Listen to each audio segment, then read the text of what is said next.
Paz do Senhor, irmãos. Amém? Graças a Deus por estarmos mais uma noite na presença do nosso Deus, que é bom. Amém? Eu quero convidar você a abrir a sua Bíblia comigo na carta de Paulo aos Romanos, capítulo de número 12.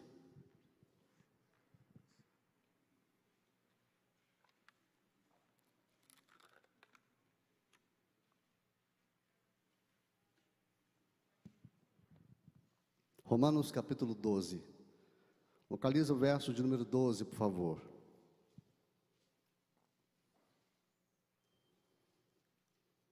Romanos 12, verso 12. Amém? Todos acharam? Romanos, carta de Paulo aos Romanos, capítulo 12 e o verso de número 12. O texto diz assim: alegrai-vos na esperança, sede pacientes na tribulação, perseverai na oração. Feche os seus olhos, vamos orar. Nós já oramos com o pastor Eduardo, vamos orar mais uma vez, mediante esse texto que nós lemos. Pai querido, nós louvamos a Ti aqui, ó Deus, nesta noite. Somos gratos ao Senhor pela bondade e pela misericórdia, e queremos colocar, ó Deus, a nossa vida aos Teus cuidados nesta noite. Pedimos a Ti, Senhor, que por meio da Sua palavra, o Senhor nos oriente, o Senhor nos mostre, ó Deus, a Sua bondade, que nós possamos contemplar nessa noite, ó Deus, o quanto que o Senhor é bom, que o Senhor nos dá motivo para a alegria. Nós podemos nos alegrar na esperança. Nós assim oramos e agradecemos em nome de Jesus. Amém. Poder sentar, irmãos. Amém? Graças a Deus. Hoje pela manhã no culto nós meditamos com a igreja no texto de Mateus 6, 9 ao 13, meditando sobre a vinda do reino de Deus. E para essa noite eu queria comentar com os irmãos aqui, baseado nesse texto, sobre como que a gente aguarda esse reino, como a gente espera, como a gente aguarda esse reino, porque é um reino que vai vir, amém? É um reino que vai vir. Nós precisamos orar pela vinda do reino, como Jesus ensinou em Mateus, e esse reino virá. E enquanto esse reino não vem, nós precisamos tomar algumas atitudes na nossa vida, à espera, aguardando a chegada do reino de Deus. Amém? E esse texto que eu li para os irmãos aqui, eu vou meditar com os irmãos apenas na parte A do verso que diz assim: alegrai-vos na esperança. Se os irmãos do som quiserem abaixar um pouquinho o microfone, eu acho que está muito alto, não sei se é o retorno aqui, tá bom? Obrigado. Romanos 12, 12, ele fala assim: alegrai-vos na esperança. Quando a gente fala de esperança, irmãos, na Bíblia, a palavra esperança, ela está ligada diretamente à vinda de Cristo, é a bendita esperança, é a vinda do reino de Deus, é a vida eterna, é o arrebatamento da igreja. A nossa esperança é essa. Se os irmãos perceberam, os hinos que foram cantados aqui, falaram exatamente sobre esse assunto, de nós esperarmos esse reino que vai vir, e de nós termos esta esperança, a esperança da vinda do Senhor. E nós precisamos nos alegrar na esperança, é o que Paulo diz aqui. Você, irmãos, alegrai-vos na esperança, alegrai-vos nisso. Paulo está escrevendo a sua carta à igreja de Roma, e o conselho dele é para que a igreja se alegrasse nessa esperança. Alegrai-vos na esperança, fiquem alegres nessa esperança. Quando você vai ler o dicionário, a palavra esperança no dicionário, no nosso dicionário comum, ela está muito ligada a desejo. Inclusive a definição do dicionário, vou ler aqui, diz assim, que a esperança no dicionário é uma espera baseada na possibilidade de que um desejo se torne realidade. Essa é a definição do dicionário para a palavra esperança. A possibilidade de que um desejo se torne realidade. Mas na Bíblia a palavra esperança não tem esse sentido, não é uma possibilidade. Na Bíblia esperança é certeza, porque nós esperamos em Deus, e Ele não falha, Ele não muda. Passam séculos e Ele permanece o mesmo. Diz a Bíblia que as suas vestes não se envelhecem, Ele é o mesmo. Então nele você pode ter esperança. É diferente da esperança que os homens têm. As pessoas colocam as suas esperanças em fundamentos errados. Esperam ou confiam, ou esperam que as coisas aconteçam baseado nos próprios homens, nas riquezas. Eles esperam as coisas, as suas esperanças estão sustentadas nas pessoas, né, nos homens, nas riquezas, estão sustentadas talvez na saúde, na riqueza, na condição financeira. Mas na Bíblia a esperança não é isso.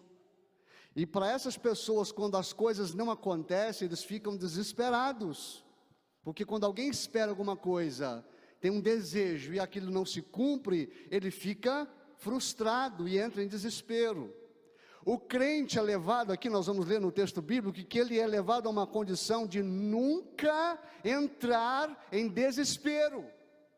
Quem confia em Deus nunca pode ficar desesperado, porque a sua esperança está no Senhor. Ele é a tua esperança, o teu sustentador, e nele você pode confiar 100% do tempo, em todos os momentos. Então olha só, irmãos, a Bíblia diz para nós aqui que esperança, para nós que cremos em Deus, ela não é desejo. Esperança para nós é confiança.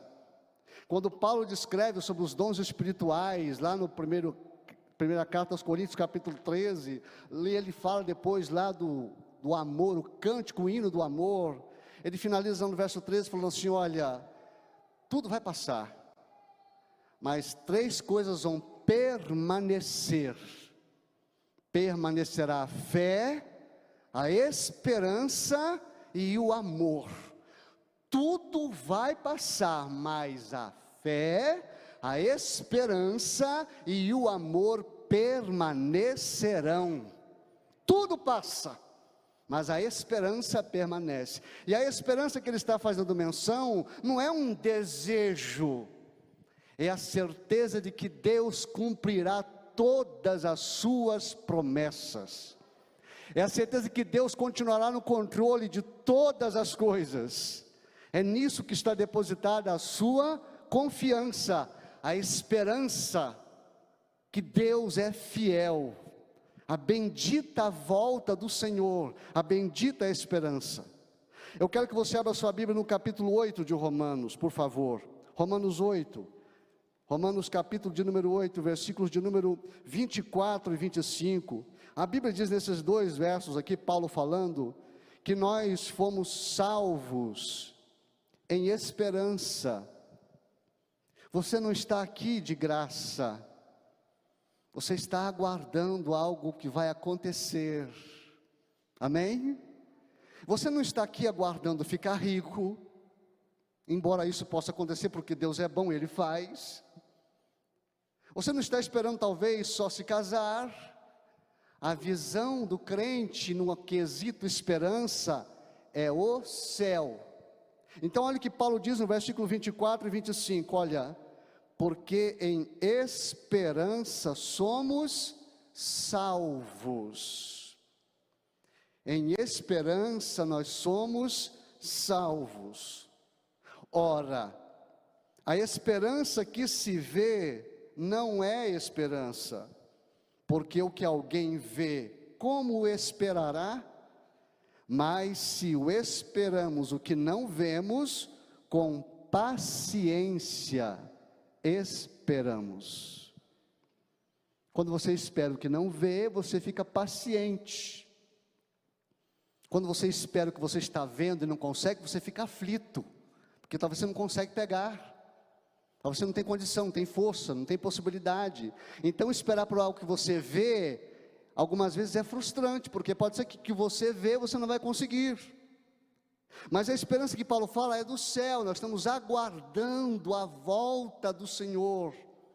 É uma esperança silenciosa, e que vai acontecer, e com fé, com paciência, nós esperamos. Quantos anos você tem de crente?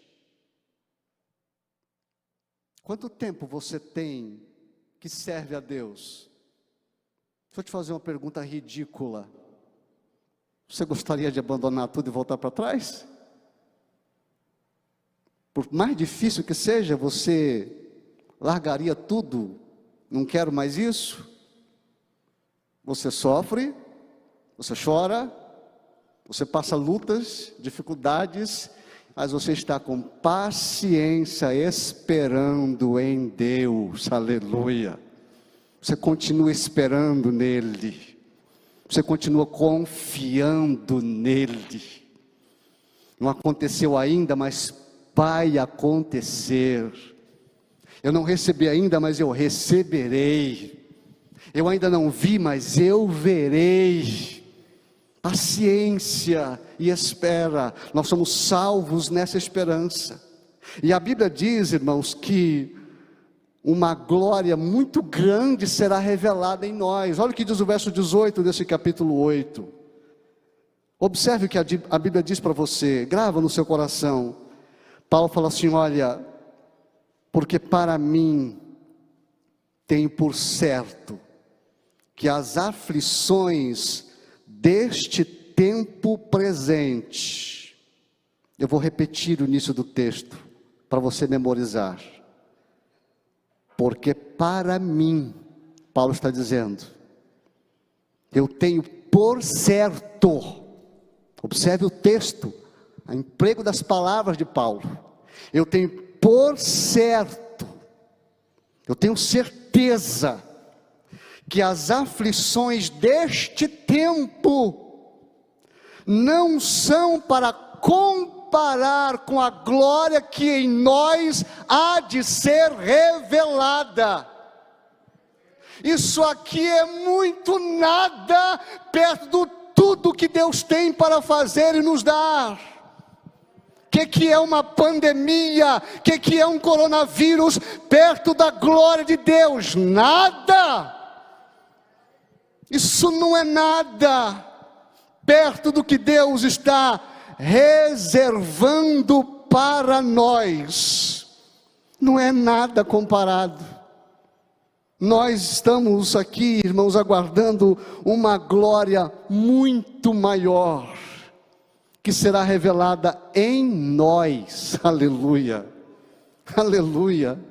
Paulo, quando ele continua nesse texto aqui, ele fala assim, olha, até a natureza está aguardando a manifestação dos filhos de Deus.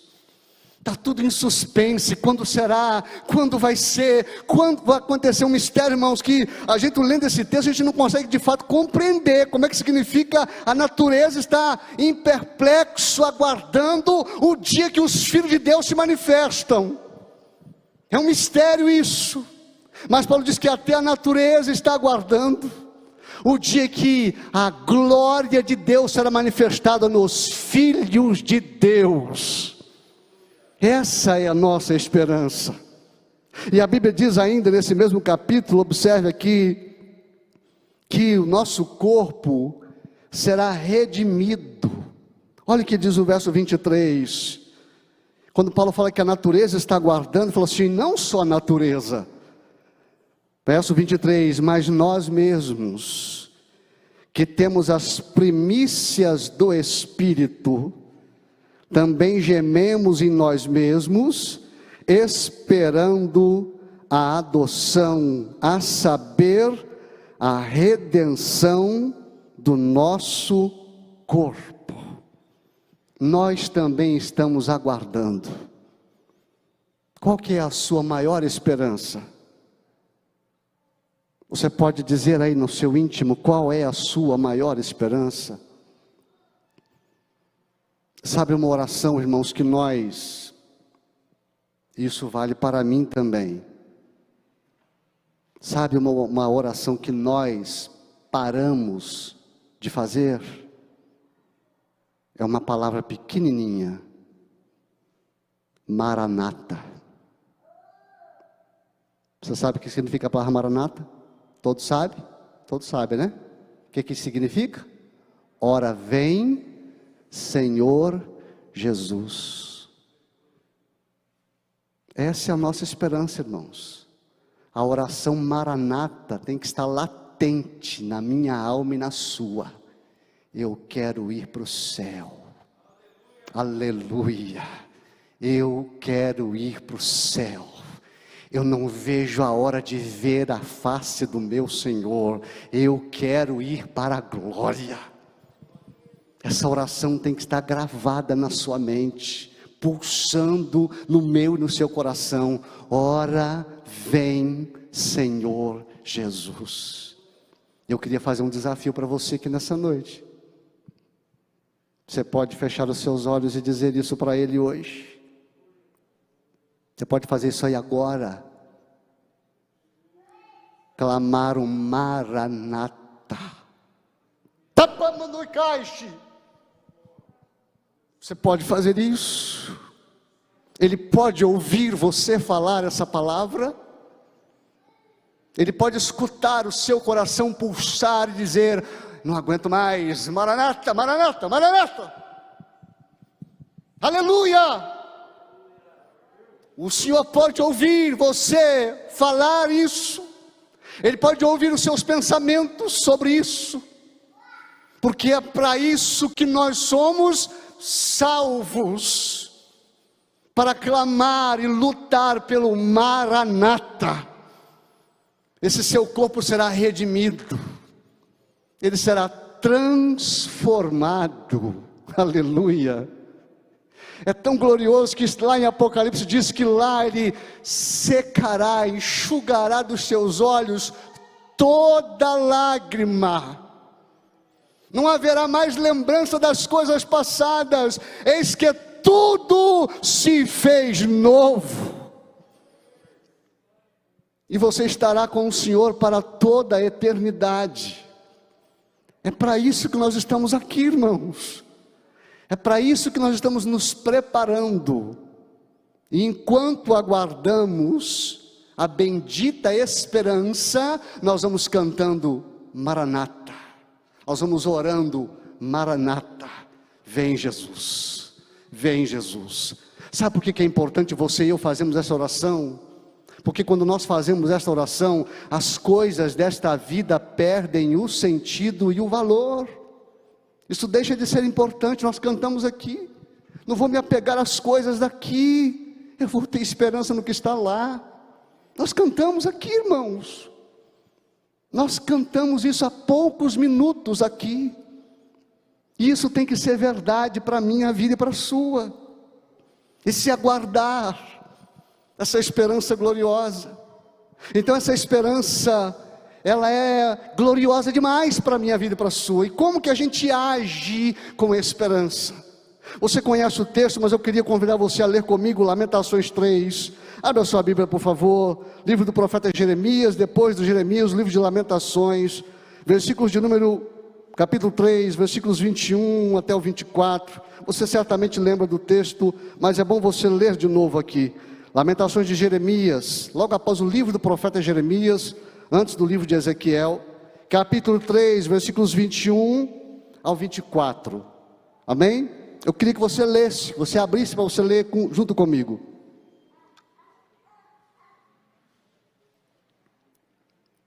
Todos acharam? Você conhece o contexto desse livro, não conhece? Jerusalém tinha sido destruída.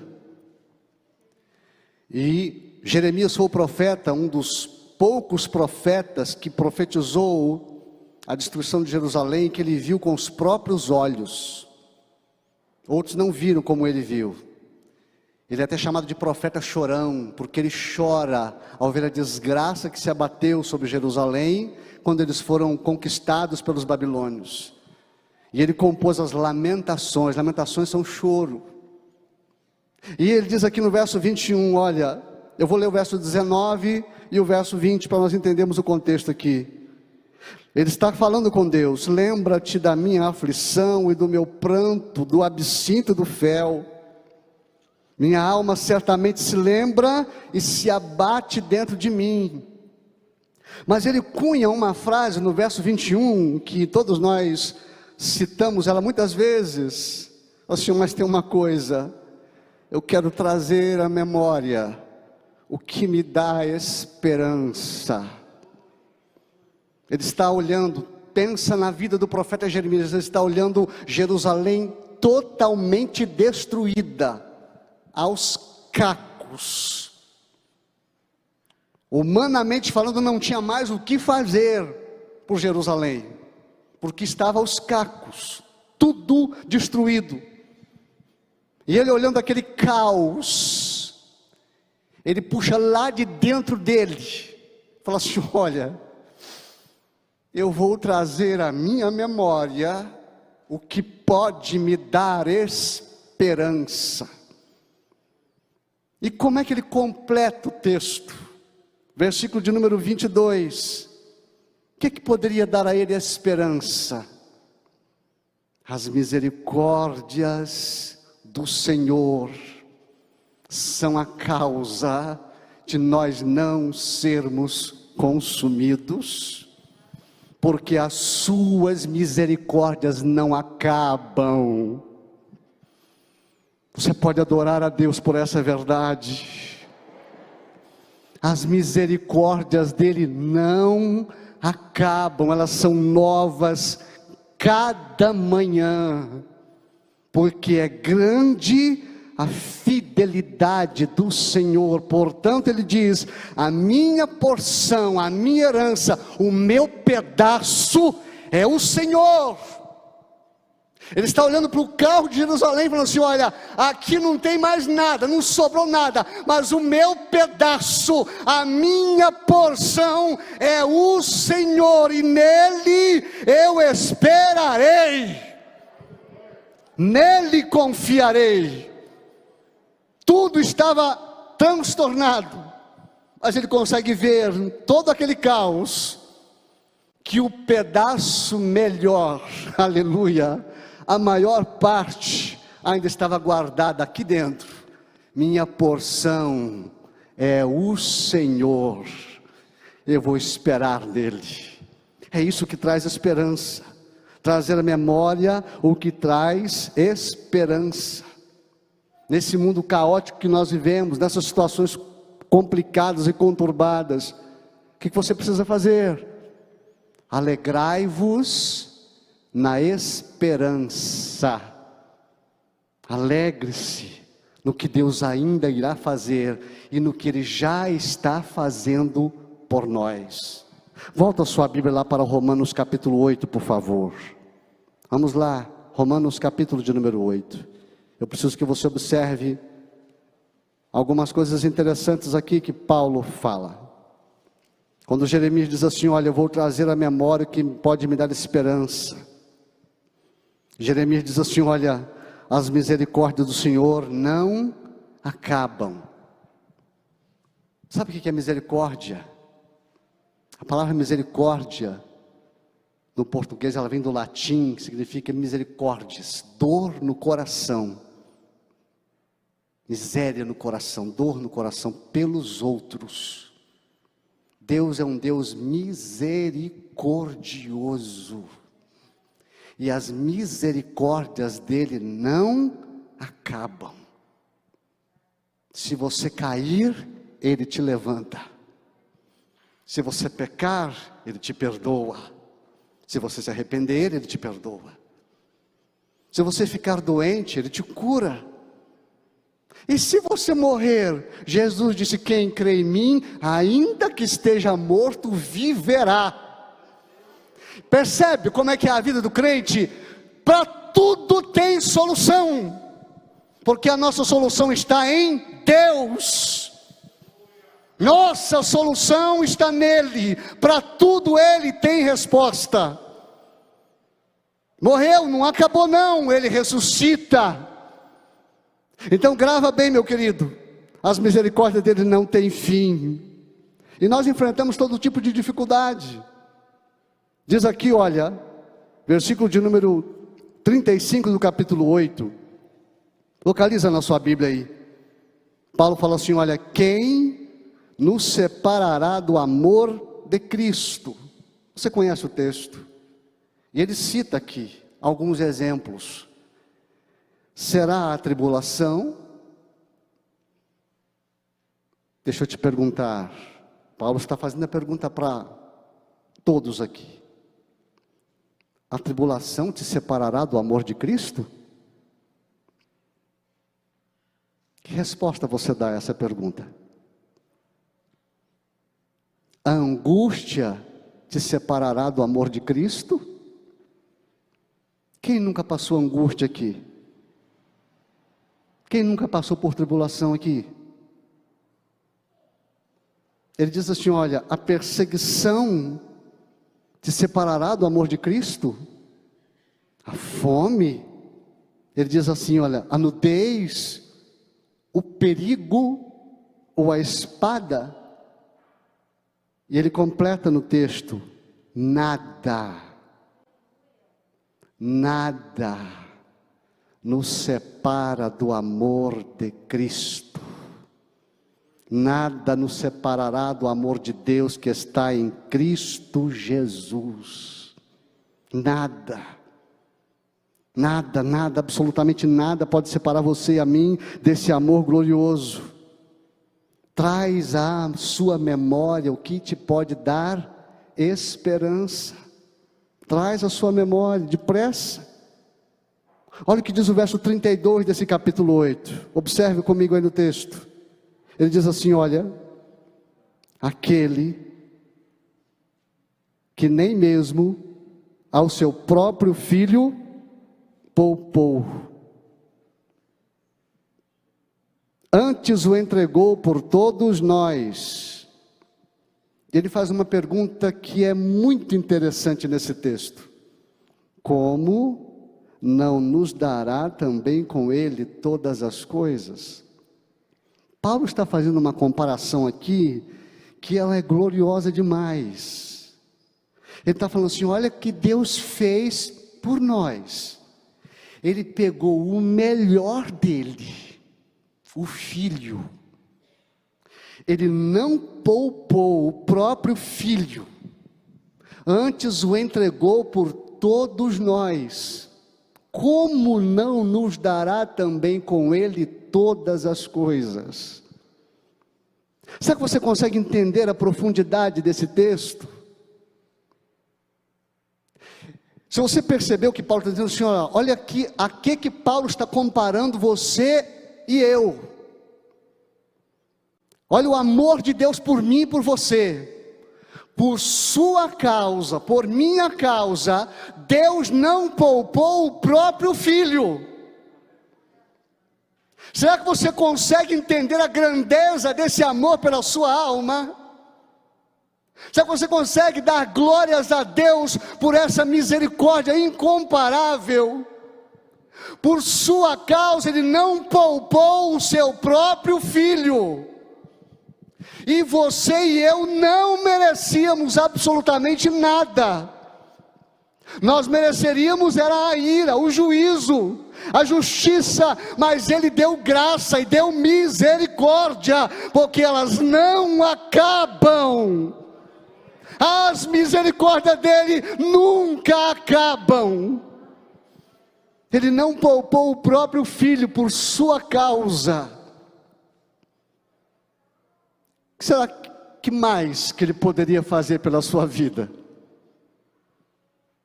Eu queria que nessa noite você pensasse na luta que você está enfrentando. Todos nós temos enfrentado algum tipo de luta. Talvez já há alguns anos, alguns meses.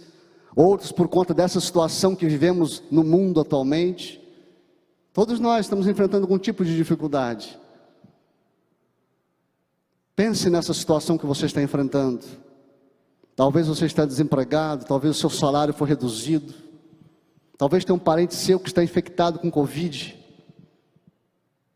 E que você acha que Deus é capaz de fazer? O que você acha que Deus é capaz de fazer? Ele não poupou o próprio Filho, entregou por nós. O que você acha que Ele ainda pode fazer?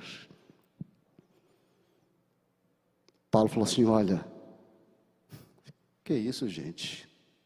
Se Ele nos deu o próprio Filho, o que você acha ainda que Ele pode fazer, hein? O que você acha? Se Ele deu o próprio Filho, gente, o que você acha que Ele ainda pode fazer? Se o Filho é o mais precioso, o Filho é o mais glorioso, Ele é eterno, Ele é o primogênito, o unigênito, se Ele é tudo em todos, se tudo foi feito por Ele, para Ele, por causa dEle, se Ele nos deu Ele, o que você acha que Ele ainda pode fazer por nós? Por isso que Ele falou assim, olha, quem nos separará do amor de Deus? Olha o que Ele diz no verso de número 33, nesse capítulo 8, observe na sua Bíblia aí. Quem intentará acusação contra os escolhidos de Deus? Será que você pode tomar essa palavra para a sua alma nessa noite? Para a sua vida? Quem intentará acusação contra os escolhidos de Deus? Se é Deus quem os justifica. Alamandalás. Oh, aleluia! Se é Deus quem justifica, quem vai lá intentar acusar? Se é Ele quem justifica. Recebe a grandeza disso para a sua alma, do Deus que você serve e ama. Olha o que Ele diz ainda no verso seguinte: quem os condenará? Pois é Cristo quem morreu, ou antes quem ressuscitou dentre os mortos, o qual está à direita de Deus. E o que é que Ele faz lá? O que é que Ele faz lá? Leia o final do verso, por favor. O que é que Ele faz lá? Ele intercede por nós. Aleluia! Oh, que glória! Será que você consegue pela fé enxergar isso nessa noite? Jesus está sentado à direita de Deus e Ele intercede por nós. Ele intercede por nós. Por isso que Ele falou assim, olha, tudo que vocês pedirem em meu nome, o meu Pai fará. Aleluia. Peçam e recebereis. Peçam no meu nome e vocês vão receber, porque isso é que é glorioso, é isso que é glorioso na nossa vida e na nossa relação com Deus, irmãos. Deus nos ama, Deus nos ama, Deus nos ama, Deus nos ama. Veja o que diz o verso 37 nesse texto aqui, até o verso 39, eu quero ler com você. Preste atenção, por que você pode se alegrar na esperança? Porque, como eu disse, esperança para nós não é um desejo, esperança para nós é confiança, é certeza. Nós temos uma bendita esperança: Jesus virá outra vez, amém? E nós oramos Maranata. Olha o que diz aqui no verso 37: mas em todas estas coisas somos mais do que vencedores por aquele que nos amou. Porque estou certo, olha a confiança de Paulo, estou certo. Vamos ler juntos? Eu quero que você leia, verso de número 38, vamos lá? As versões certamente são um pouco diferentes, mas dá para a gente fazer um coral aqui. Embora a máscara esteja abafando a nossa voz, mas dá para a gente ler. Porque estou certo, presta atenção, toma essas palavras como suas nessa noite. Eu estou certo, aleluia. A minha confiança está em alguém que não falha jamais, aleluia. Eu estou esperando nele, estou crendo nele. Tem que fazer igual o João, ainda que ele me mate, mas eu confio nele, esperarei nele, eu sei que eu vou vê-lo.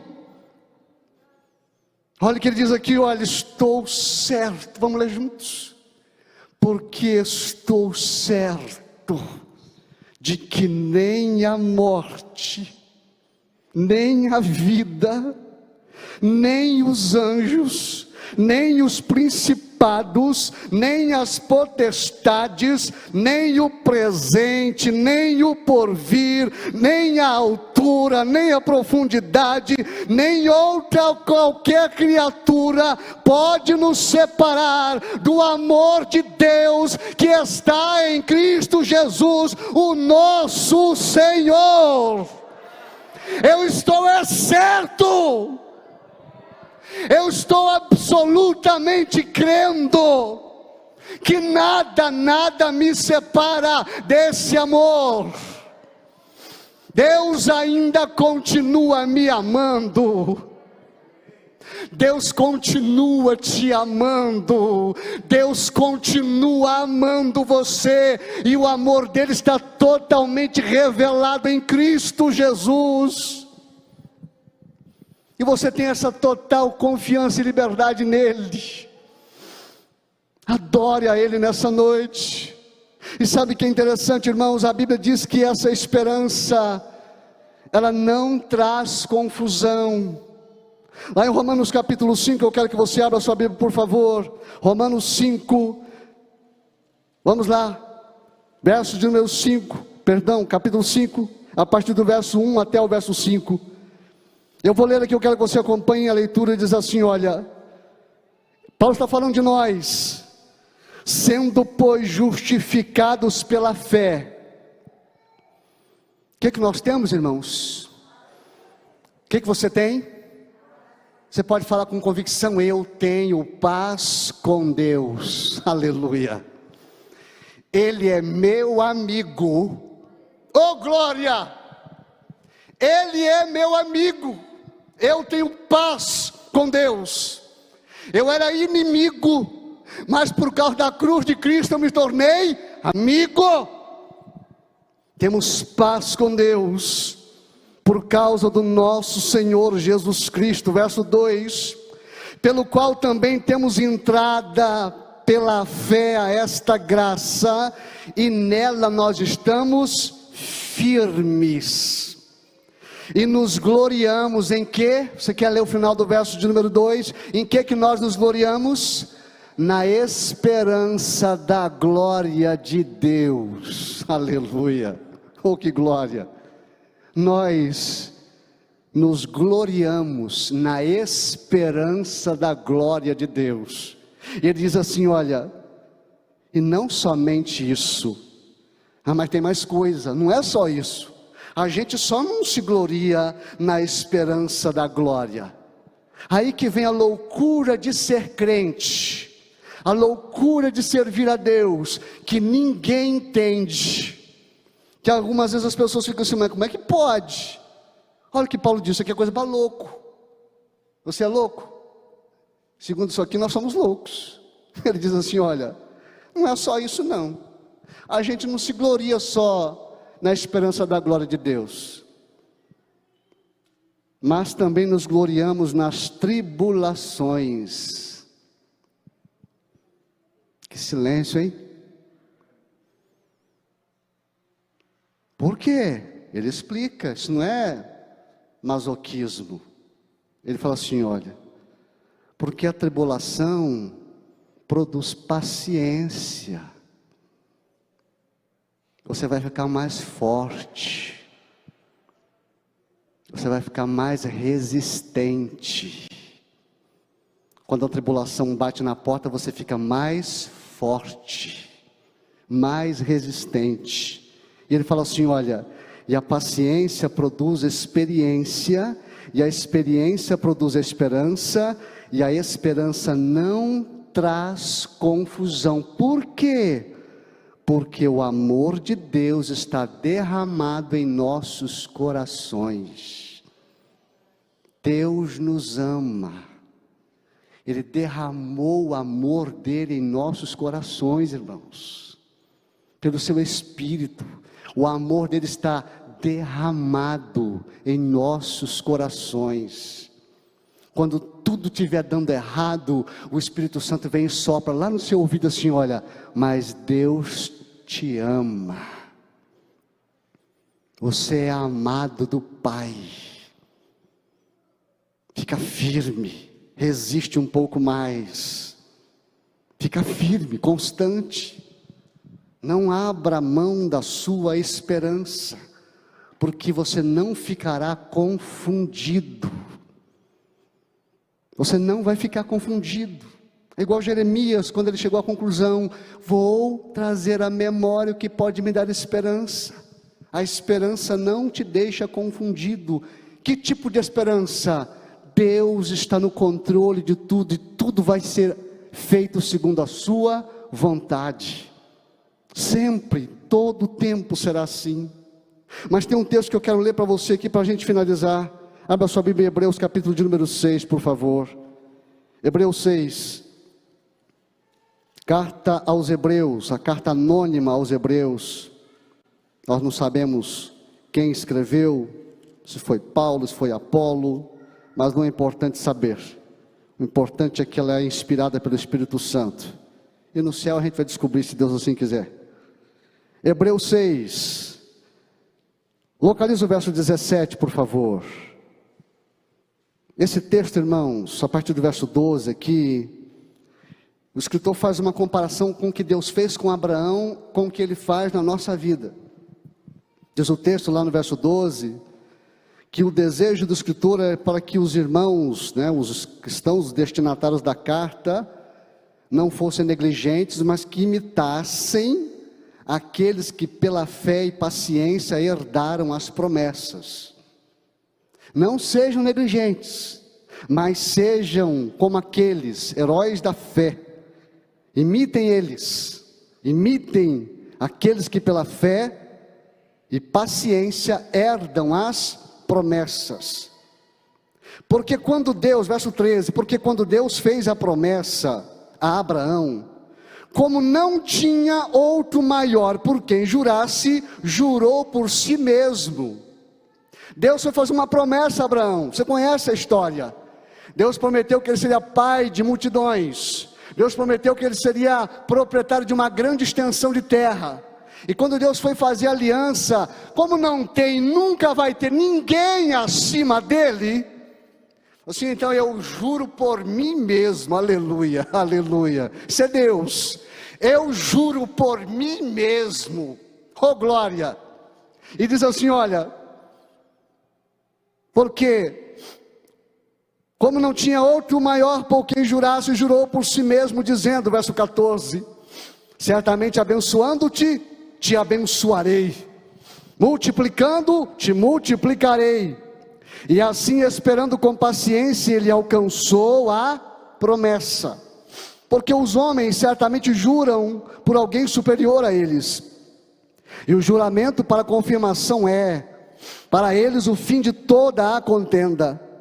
Pelo que, verso 17, querendo Deus mostrar mais abundantemente a imutabilidade do seu conselho aos herdeiros da promessa, ele se interpôs com juramento, verso 18, para que por duas coisas imutáveis, nas quais é impossível que Deus minta, tenhamos firme consolação, nós os que pomos o nosso refúgio em reter a esperança proposta, a qual temos como âncora da alma, segura e firme, que penetra até o interior do véu, onde Jesus, o nosso precursor, entrou por nós, feito eternamente o sumo sacerdote, segundo a ordem de Melquisedeque.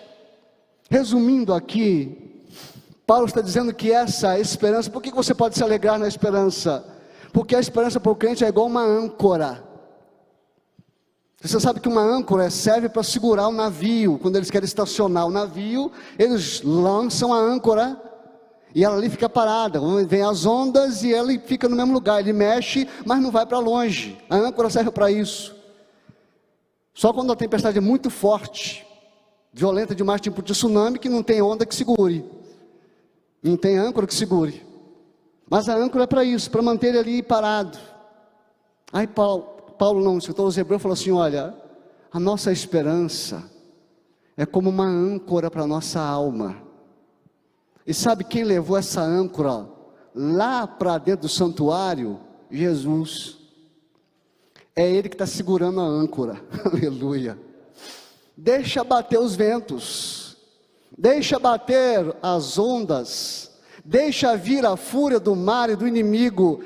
Ele está segurando a âncora. Ele é a nossa esperança.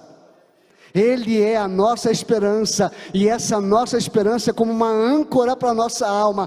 Tudo passa, tudo se transtorna, mas você fica no mesmo lugar, porque quem está sustentando a sua vida é Deus, é o Senhor, como uma âncora que segura um barco. Essa esperança está firme, segura, e adentrou lá no santuário. Quando Jesus ressuscitou e foi para o céu, Ele é a nossa esperança. E eu quero que você leia comigo o último texto para nós finalizarmos aqui. Abra sua Bíblia comigo, e eu queria que você ficasse em pé para nós lermos esse texto. Primeira carta de Paulo aos Tessalonicenses, capítulo 4, por favor.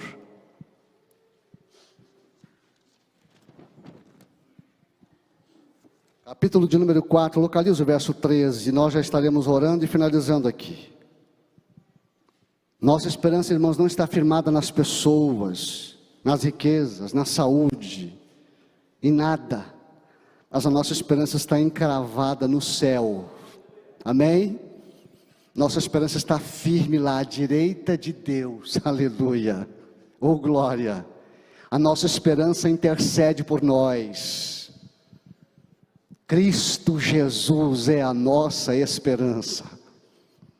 E ele fala assim no verso 13, olha: não quero, porém, irmãos, que sejais ignorantes acerca dos que já dormem, para que não vos entristeçais como os demais que não têm esperança. Você tem esperança? Você tem esperança, irmãos? Sua esperança está firmada em quem? Quem é a sua esperança? Quem é a sua esperança? Qual o nome da sua esperança? Sua esperança tem nome e sobrenome: Jesus Cristo, o Rei dos Reis, Senhor dos Senhores. Ele é a sua esperança. Paulo diz: não, nós não somos como os demais que não têm esperança. Diz o verso 14: porque se cremos que Jesus morreu e ressuscitou, assim também aqueles que em Jesus dormem, Deus os tornará a trazer com eles. Porque dizemos-os isto pela palavra do Senhor, que nós os que ficarmos vivos para a vinda do Senhor, não precederemos os que dormem. Qual é a nossa esperança? Verso 16: porque o mesmo Senhor, aleluia, descerá do céu com alarido e com voz de arcanjo e com a trombeta de Deus, e os que morreram em Cristo ressuscitarão primeiro. Você tem alguém da sua família que já está com o Senhor? Ele vai ressuscitar.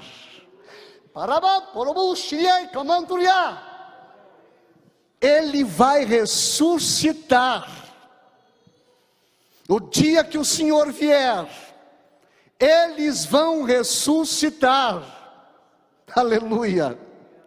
E o que vai acontecer depois? Diz o texto 17: depois nós, os que ficarmos vivos, seremos arrebatados junto com eles nas nuvens, a encontrar o Senhor nos ares. e assim estaremos sempre com o Senhor. Aleluia. Você pode fechar os seus olhos para a gente orar? Será que você pode se alegrar nessa esperança? Você pode alegrar-se na esperança? Alegrai-vos na esperança. Ainda que a pandemia nunca mais acabe, alegrai-vos na esperança, porque o que te espera é muito melhor. A glória que será revelada é incomparável. O amor dele é infinito.